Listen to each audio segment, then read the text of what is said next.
Hello everybody.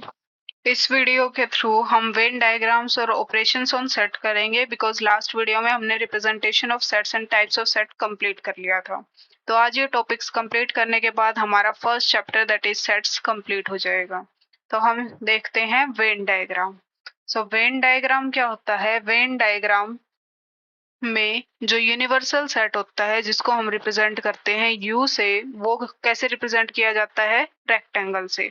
और जो subsets होते हैं, जो भी सेट हम रिप्रेजेंट करेंगे, जो भी यूनिवर्सल सेट के सबसेट्स होंगे, वो क्लोज्ड कर्व में रिप्रेजेंट किए जाते हैं जिसको यूजुअली हम सर्कल से रिप्रेजेंट करते हैं। किसी और शेप का भी हम इसमें यूज कर सकते हैं बट यूजुअली सर्कल्स हम यूज करते हैं। और जो एलिमेंट्स होते हैं सेट के वो रिस्पेक्टिव सर्कल्स में लिखे जाते हैं। तो इसको हम एग्जांपल से देख लेते हैं। ये है हमारा यूनिवर्सल सेट U जिसको हम एक रेक्टेंगल से रिप्रेजेंट कर रहे हैं। हम मान लेते हैं A हमारा सेट है 1, 2, 3 और B हमारा सेट है 3, 4। तो इसको हम रिप्रेजेंट करेंगे सर्कल्स में। This is set A, this is set B और ये है हमारे एलिमेंट्स 1, 2, 3 और इसमें एलिमेंट है 3, 4। और आप देख सकते हैं मैंने इन दोनों सेट्स को एक दूसरे से ज्वाइन किया क्योंकि इन दोनों में एक कॉमन एलिमेंट है दैट इज 3। अगर हमारा सेट होता A 1, 2 और B होता 3, 4 तो इसको हम रिप्रेजेंट करते, ये हमारा यूनिवर्सल सेट U, इसमें ये सेट A और ये सेट B क्योंकि दोनों में कुछ भी कॉमन नहीं है। ये होते हैं डिफरेंट ऑपरेशंस ऑन सेट जिनको अभी हम आगे पढ़ेंगे। तो अब हम देखते हैं ऑपरेशन ऑन सेट्स जिसमें आते हैं union of sets, intersection of sets, difference of sets, symmetric difference of sets and complement of set.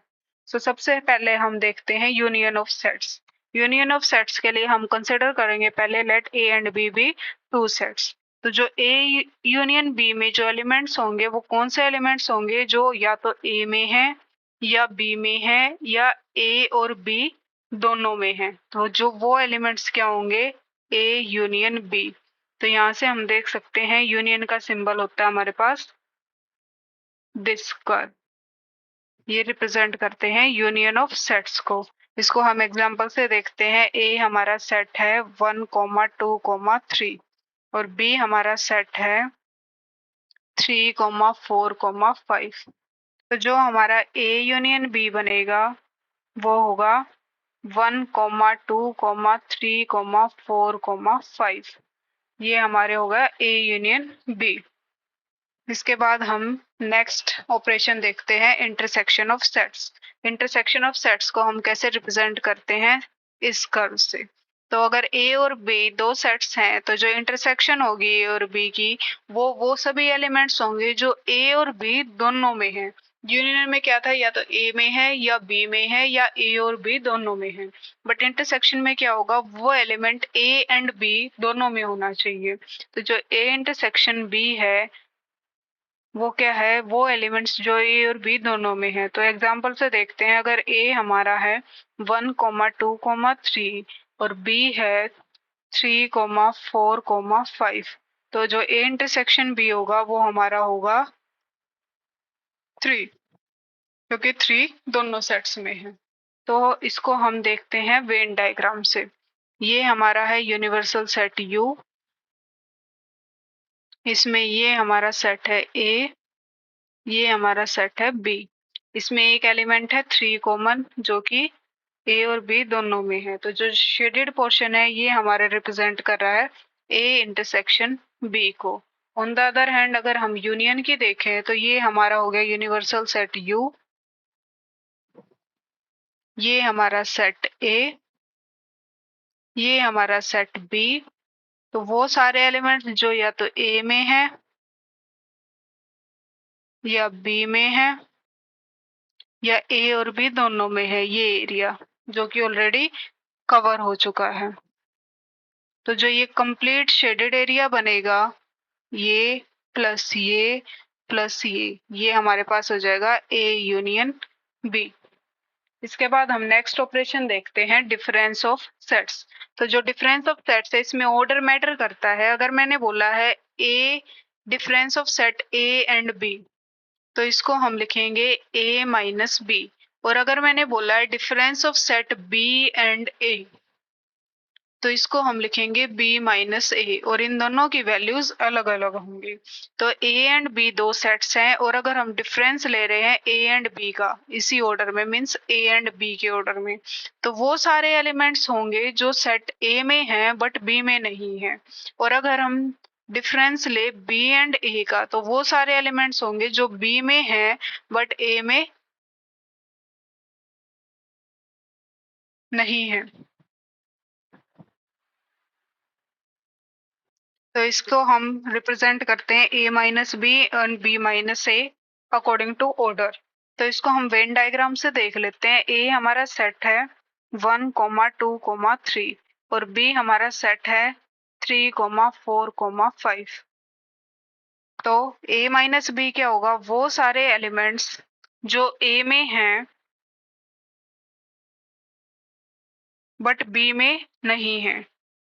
तो a में है बट बी में नहीं है, तो वो कौन कौन से हैं, 1, 2, बिकॉज 3 को हम नहीं ले सकते क्योंकि 3 बी में है। और ऐसे ही अगर हम b माइनस ए लें, तो वो सारे एलिमेंट्स जो b में है, b में एलिमेंट्स कौन कौन से हैं, 3, 4, 5, और 3, 4, 5 में से हमें वो एलिमेंट्स चूज करने हैं जो a में नहीं है। a में 3 है, यस, तो इसको हम चूज नहीं करेंगे। हमारे पास क्या बचा, 4 एंड 5। तो ये हो गया हमारा डिफरेंस। और इसको वेन डायग्राम में रिप्रेजेंट कैसे करेंगे, ये हमारा है यूनिवर्सल सेट U, ये हमारा सेट A, ये हमारा सेट B। तो इसमें वो सारे एलिमेंट्स जो A में हैं बट B में नहीं है, तो वो एलिमेंट्स कौन से हो जाएंगे,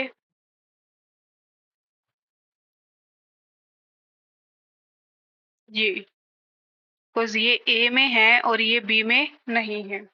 ऐसे ही अगर हम इसका वेन डायग्राम बनाएं, ये A, ये B, ये यूनिवर्सल सेट U, तो जो डिफरेंस होगा दैट इज B माइनस ए, वो क्या होगा, जो एलिमेंट्स B में है बट A में नहीं है, दैट इज दिस। तो ये हो जाएगा हमारा शेडेड पोर्शन B माइनस ए, और ये शेडेड पोर्शन होगा हमारा A माइनस बी। अब हम नेक्स्ट देखते हैं that is symmetric difference of sets. Symmetric difference को हम कैसे रिप्रेजेंट करते हैं, ऐसे।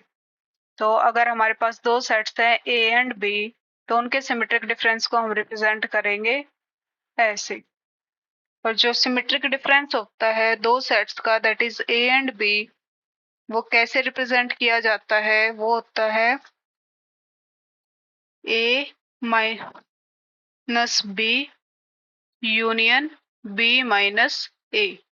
तो जो डिफरेंस है A एंड B का एंड B एंड A का, उन दोनों का जो यूनियन है वो सिमेट्रिक डिफरेंस होगा सेट्स का।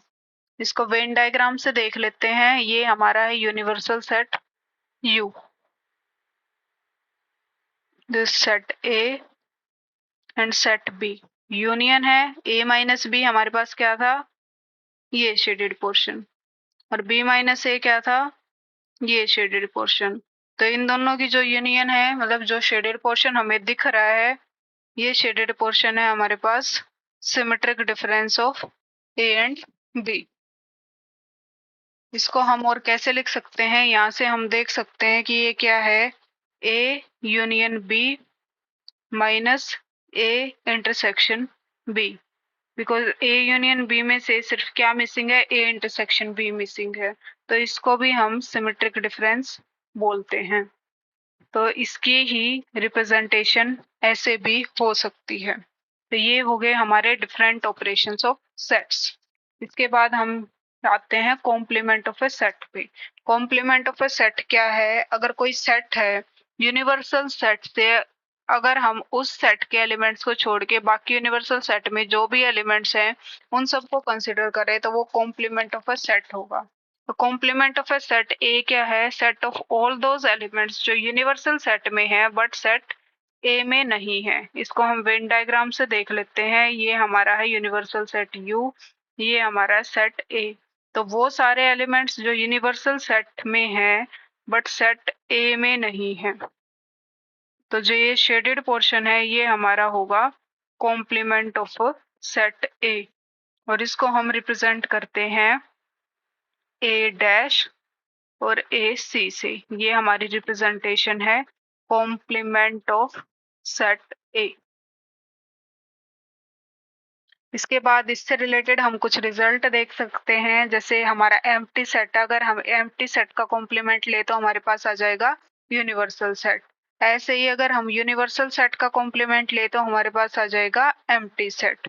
और अगर हम कॉम्प्लीमेंट ऑफ अ सेट का कॉम्प्लीमेंट लें तो हमारे पास वो सेट आ जाएगा। इसके अलावा हम यूनियन और इंटरसेक्शन पे भी देख सकते हैं। जो ए यूनियन ए कॉम्प्लीमेंट है वो हमारे पास क्या आ जाएगा, यूनिवर्सल सेट।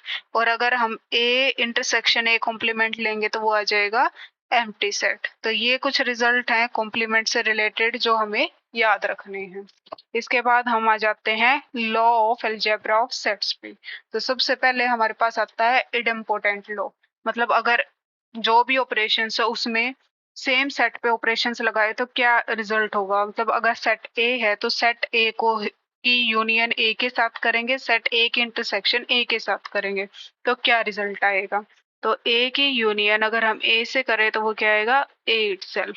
ऐसे ही अगर ए की इंटरसेक्शन ए के साथ करेंगे तो क्या आएगा, अगेन ए। इसके बाद आते हैं आइडेंटिटी पे। तो इसको हम पहले डिस्ट्रीब्यूट कर लेते हैं यूनियन के लिए और इंटरसेक्शन के लिए। तो अगर हमारा सेट है ए, इस पे हमें यूनियन में ऑपरेशन लगाना है और हमें सेट चाहिए अगेन ए, तो हमारी आइडेंटिटी क्या हो जाएगी, 5, दैट इज एम्प्टी सेट। क्योंकि अगर एम्प्टी सेट के साथ ही ए की यूनियन करेंगे तो हमें ए मिलेगा। इसके बाद ए की इंटरसेक्शन किस सेट के साथ करें कि हमें रिजल्ट ए ही मिले, तो उसकी इंटरसेक्शन के लिए हमें लेना पड़ेगा यूनिवर्सल सेट। तो यूनियन के लिए हमारी आइडेंटिटी हो जाएगा एम्प्टी सेट और इंटरसेक्शन के लिए हमारी आइडेंटिटी हो जाएगा यूनिवर्सल सेट। इसके बाद आ जाती है कम्यूटेटिव प्रॉपर्टी। जो हमारे सेट्स हैं वो यूनियन और इंटरसेक्शन के अंडर कम्यूटेटिव होते हैं, that is A intersection B, sorry A union B, A union B is equal to B union A and A intersection B is equal to B intersection A। इसके बाद देखते हैं हम associative property. अगर हमारे पास A, B and C 3 different sets हैं तो जो A union B union C है वो किसके इक्वल आएगा, A union B union C के। और जो A intersection B intersection C है वो किसके इक्वल आएगा, A intersection B intersection C. इसके बाद हम देखते हैं डिस्ट्रीब्यूटिव लॉ। तो जो हमारे सेट्स है वो यूनियन और इंटरसेक्शन के अंडर डिस्ट्रीब्यूटिव होते हैं। मींस जो A union B intersection C है वो हमारे पास आ जाएगा A union B intersection A union C. इसके अलावा A intersection B union C किसके इक्वल आएगा, A intersection B union A intersection C. इसके बाद हम देखते हैं De Morgan's law. De Morgan's law हमारे पास डिफरेंट 4 लॉज हैं जो कि बहुत इंपॉर्टेंट है एग्जाम के लिए। तो हम फर्स्ट लॉ लेते हैं डी मॉर्गन्स लॉ। हमें डी मॉर्गन्स लॉ में सिर्फ एक ही चीज याद रखनी है, अगर हमारे पास यूनियन है तो वो इंटरसेक्शन में कन्वर्ट करना है, इंटरसेक्शन है तो वो यूनियन में कन्वर्ट करना है। तो फर्स्ट लॉ हमारे पास क्या है, ए यूनियन बी का कॉम्प्लीमेंट। तो ये किसके इक्वल होगा, A complement intersection B complement. तो इसको हम वेन डायग्राम से प्रूव करते हैं। लेफ्ट हैंड साइड के लिए वेन डायग्राम बनाते हैं। ये होगा set A, set B, universal set. तो ए यूनियन बी का कॉम्प्लीमेंट वो क्या हो जाएगा, ए यूनियन बी को छोड़ के बाकी जो भी यूनिवर्सल सेट का पोर्शन बचा है वो।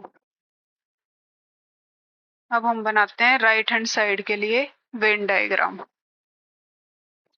तो इसके लिए ये हो गया हमारा universal set, this is set A and this is set B.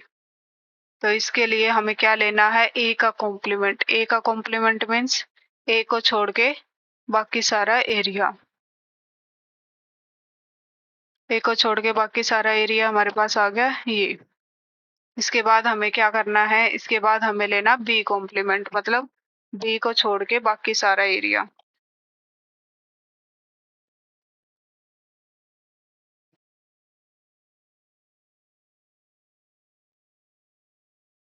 तो जो हमारे पास अब ये रिजल्ट आया, इसका हमें क्या करना है, इंटरसेक्शन, मीन्स हमारे पास जहाँ क्रॉस लाइंस हैं, तो जो क्रॉस लाइंस है वो हमारा एरिया क्या बना, क्योंकि हमें क्या करनी है, इंटरसेक्शन। तो यहाँ से हम देख सकते हैं कि हमारे दोनों वेन डायग्राम्स क्या हैं, इक्वल हैं। तो हमारा फर्स्ट डी मॉर्गन लॉ हो गया प्रूव। अब इसके बाद हम देखते हैं second De Morgan law. Second De Morgan law क्या कहता है कि जो ए इंटरसेक्शन बी का कॉम्प्लीमेंट है वो किसके इक्वल होगा, A complement union B complement. इसको हम फिर से वेन डायग्राम से देखते हैं। लेफ्ट हैंड साइड के लिए हम वेन डायग्राम बनाते हैं। ये है हमारा universal set U, this is set A, this is set B. हमें क्या करना है, ए इंटरसेक्शन बी, हमारा इंटरसेक्शन बी है ये एरिया, इसका हमें लेना कॉम्प्लीमेंट, मतलब हमें क्या करना है, ए इंटरसेक्शन बी को छोड़ के बाकी सारा एरिया। तो जो ये शेडेड पोर्शन है ये हमारा रिप्रेजेंट कर रहा है ए इंटरसेक्शन बी का कॉम्प्लीमेंट। अब हम राइट हैंड साइड के लिए वेन डायग्राम बनाते हैं। ये है हमारा यूनिवर्सल सेट U, इसमें ये सेट A, ये सेट बी। हमें क्या करना है, A complement, A complement area कौन सा आएगा, ए को छोड़ के बाकी सारा।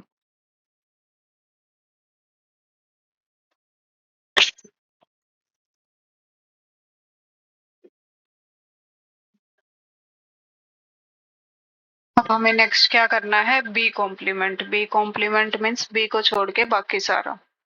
तो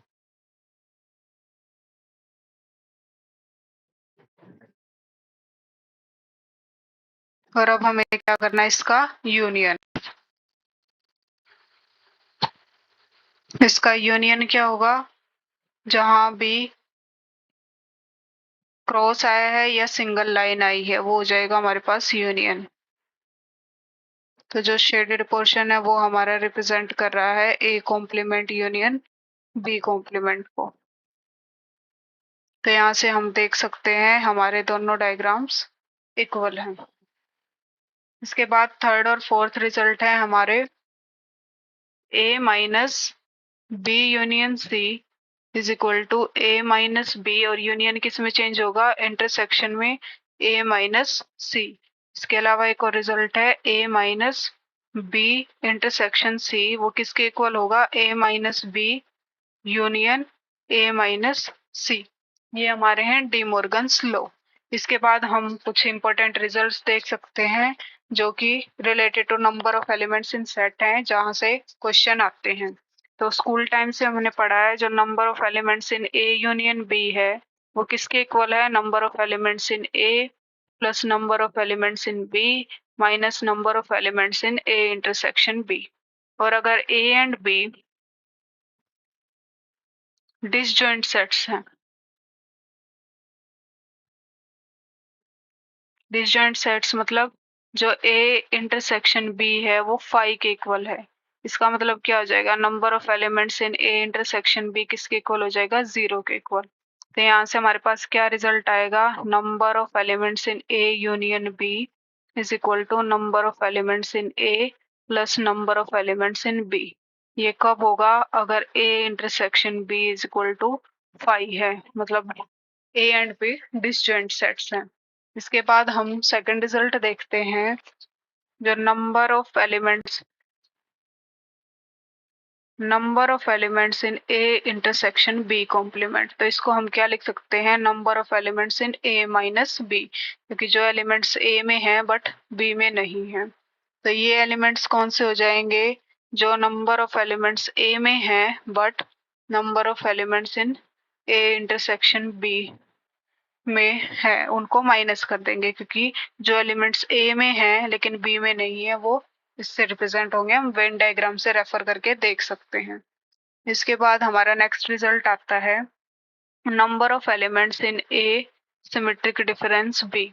तो हमने इसका रिजल्ट देखा था, ये क्या था, ए सिमेट्रिक डिफरेंस बी को हम क्या लिख सकते हैं, A minus B union B minus A. तो ये हमने पीछे देखा था कि जो ए माइनस बी है और बी माइनस ए है, ये दोनों सेट्स हमारे कैसे सेट्स हैं, डिसजॉइंट सेट्स। और डिसजॉइंट सेट्स के लिए क्या होता है, number of elements in first set union number of elements in second set is equal to number of elements in first set plus number of elements in second set. तो ये हो गया हमारा रिजल्ट।